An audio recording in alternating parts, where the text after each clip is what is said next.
Hi! Maayong hapon. So, mga unta, bumili kami ng si mama pala. Bumili si mama ng mangga. Mura lang to ng mangga eh. Tig 70 lang yung kilo. Tapos, yung liso nito, yung buto pala, is namin itatanim.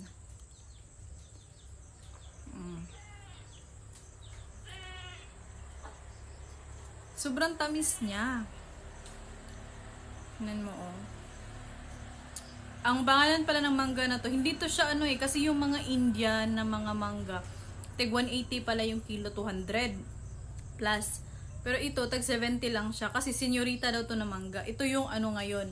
Kumbaga, ito yung season ba na namumunga. So,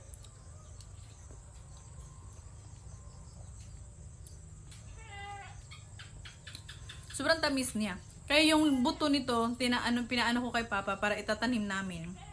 Para pagtanda ko, meron akong maano ba na mangga. Masusungkit ba? Puhon, kaloyan. Tagaan og taas nga kinabuhi sa Ginoo. Kasi matagal tong mamunga eh. Ilang years ba to? 10? 20 years? Pag mo dyan, itusok mo dyan sa sa lupa. Habayaan mo lang hanggang sa mamunga. So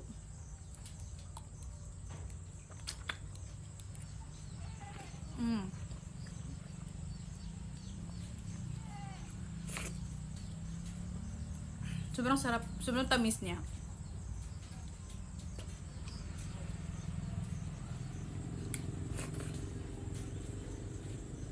Sayang.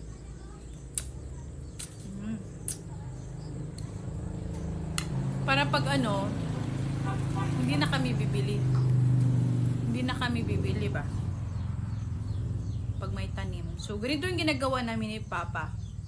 Actually, maraming nagtatanong. Maraming nagtatanong kung sino yung kasama ko sa pagtatanim. Si Papa, lang ako, abag-abag ba? So, kasi meron naman akong Kendra, hindi ako masyado minsan lang.